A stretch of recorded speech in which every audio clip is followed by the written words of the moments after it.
السلام عليكم واهلا وسهلا بكم في فيديو جديد. في هذا الفيديو غادي نهضر لكم على اخر التطورات في قضية الطالب أنور العثماني اللي شغلات الرأي العام المغربي، بحيث رفعوا نشطاء مواقع التواصل الاجتماعي هاشتاغ كلنا أنور تضامنا مع العائلة ديالو، مشددين بتعميق البحث في هذه القضية وعلى ضرورة متابعة المتهمين بأشد العقوبات، لأنهم خافوا لا تكرر بحال هذه الجرائم اللي وصفوها بالشنعاء.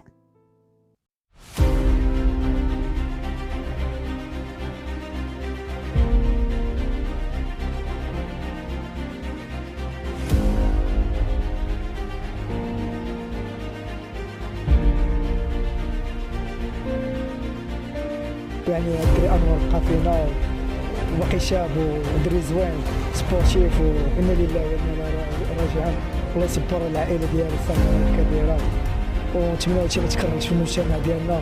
السلام عليكم. بعدا اول حاجه الدري باقي جون باقي صغير وحتى هي باقي صغيره، هي خرجت على حياتها قتلات الدري. هادشي كله منه من هاد الدراري الصغار دابا اللي باغي يتصاحب يعرف الشي يدير، حتى وليت تيقبروا النساء كيبقاو محروقين عليه، امهاتها هي بقات محروقه عليها، تخرج على روحها تبقى حياتها في الحبس دابا. بدا اول حاجه الله يرحمه وبقى فينا بزاف، السبب في هادشي كامل الدري ودار في هادشي. نهار الخميس 10 نوفمبر أدلت الفتاة القاصر المشتبه بها في ارتكاب جريمة قتل أنور العثماني بمحكمة الاستئناف بطنجة أمام وكيل الملك، من بعد ما توجهت لها تهمة القتل العمد والسرقة وإخفاء معالم الجريمة. كتقول الفتاة القاصر أنها تعرفت على أنور قبل شهر من الجريمة، وأنها جات عنده من تطوان لطنجة، وهذه كانت أول مرة كتجي عنده، وكانت جات غير باش تزيد تعرف عليه، وأنهم تلاقاو في واحد القهوة في مدينة طنجة. وكتقول أن أنور طلب منها تمشي معاه لدارو في حي مسنانة باش تحضر معاه الحفلة اللي دارها في دارو، وكتقول أنها قبلت تمشي معاه لأنه قال لها باللي الحفلة فيها مجموعة من بنات ودراري صحابه، وقالت أيضا أنها تفاجأت من اللي دخلت للدار وما لقات حتى واحد من صحابه، لكن طمأنها وقال لها أنه غادي غير ياكل شي حاجة وغاديين يخرجوا، وأيضا طلب منها باش تساعده توجد معاه الغداء.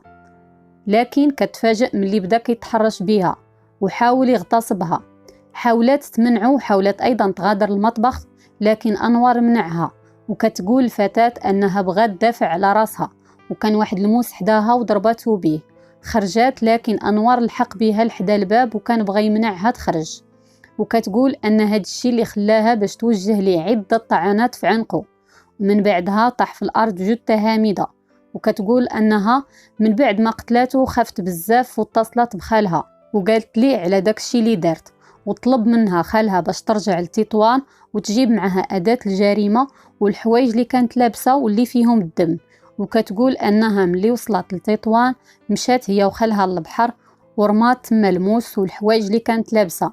أثناء الاستماع لها عند الوكيل العام للملك قدمت الدفاع ديالها شهادة طبية مسلمة من طبيب خاص كتبت المعاناة ديالها من اضطرابات نفسية حادة، لأنها كانت عاشت وضعية عائلية صعبة بسبب طلاق والديها. وإذا كانت المتهمة تبتات أن الضحية كان بغى يغتصبها وهي حاولت تدافع على راسها، فهي غادي تحول القضية على أنها كانت في حالة دفاع شرعي عن النفس، وفي هذه الحالة الجريمة كتمحى ويقدر تخرج براءة، وخا هي اللي مشات لعنده وهي اللي دخلت لعنده لدارو وبخاطرها. لكن إذا حاول يغتصبها فهنا القانون كيقول أنه إذا كان الفاعل في حالة الضرورة، أو إذا كان الفاعل في حالة دفاع شرعي عن نفسه أو ماله، بشرط أن يكون الدفاع متناسبا مع فعل الاعتداء، في هذه الحالة كتعتبر الجريمة كأن لم تكن وكيخرج المتهم براءة. البنت دابا راه المراقبة الشرطية لأنها قاصر، أما الخال ديالها فهو تحت تدابير الحراسة النظرية، وباقي البحث جاري حتى تحدد كل الظروف والملابسات المحيطة بهذه القضية. وأيضا حاجة أخرى بغيت نزيدها لكم، ألا وهي بعض الصور وفيديوهات الرقص اللي كتجمع بين الضحية وواحد الشابة اللي كيقولوا عليها باللي هي الفتاة القاصر اللي قتلت أنور العثماني، لكن هذه الصديقة ديال أنور والاسم ديالها نجلاء، وفي أثناء وقوع الجريمة هي كانت في إسبانيا. نجلاء من بعد ما اتهموها الناس ونشروا الصور ديالها في مواقع التواصل الاجتماعي على أنها هي اللي قتلت الشاب أنور، نشرات مقاطع فيديو في ستوري في الحساب ديالها في الانستغرام باش ترد على الناس اللي اتهموها، وكتقول أنها تلقات الاتصال من عائلة أنور كيطلبون المساعدة ديالها باش يوصلوا لأنور، وقالت لهم باللي حتى هي كتصل به التليفون ديالو طافي، وأنه في هذه الفترة الأخرى ما كانش كيهضر معها بزاف حيت كان كيعاني من واحد الحالة نفسية من نهار مات واحد من الأقرباء ديالو.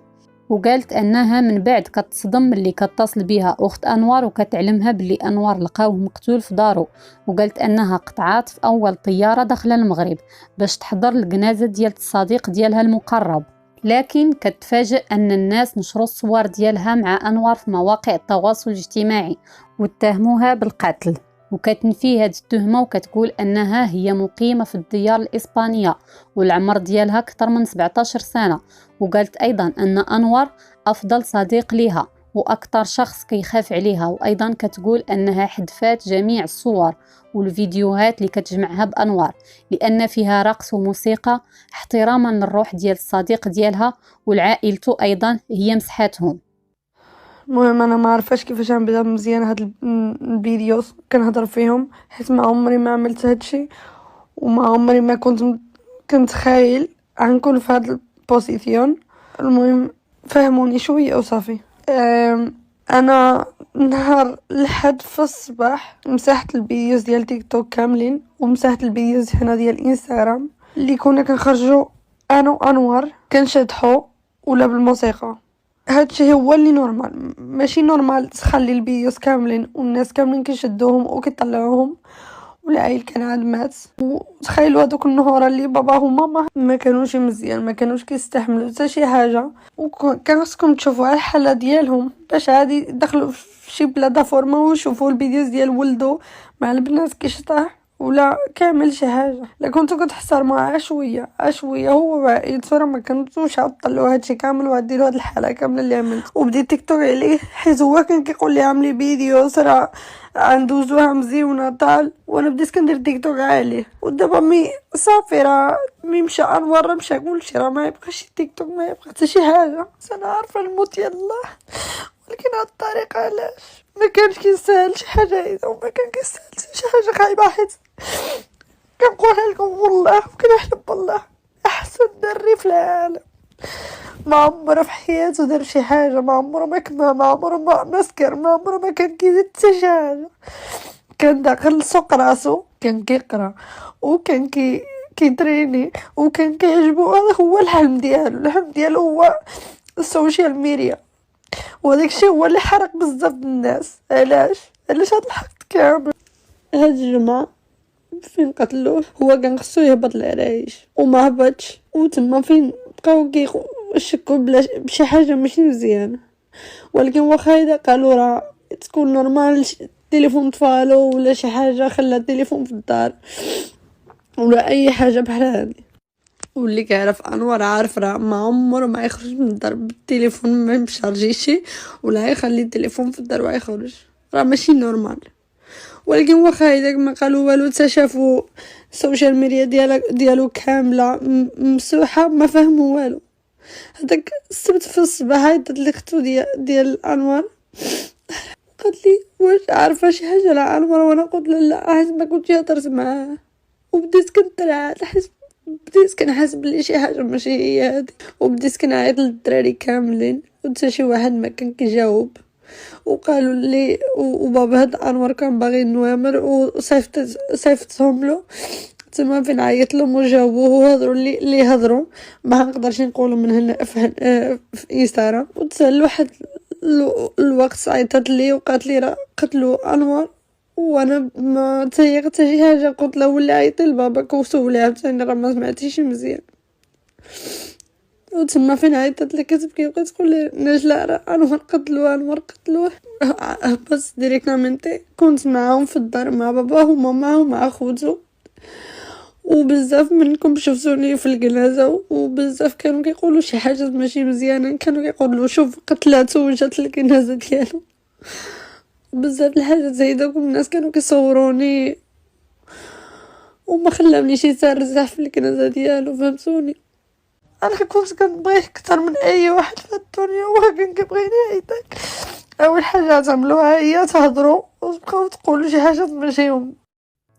فالله يرحمه ويسع عليه ويجعل مثواه الجنة يا رب. والله يصبر ميمته اللي مسكينة من نهار ما تولدها وهي كتعيش واحد الانهيار نفسي كبير، وهي في حاجة للدعوات ديالكم باش الله يقوي الصبر ديالها، وحتى الأخت ديالو والأب ديالو فحتى هما في حالة يرثى لها، خاصة أنهم شافوه غارق في دماياته، فحتى هما محتاجين للدعم ديالكم والدعوات ديالكم.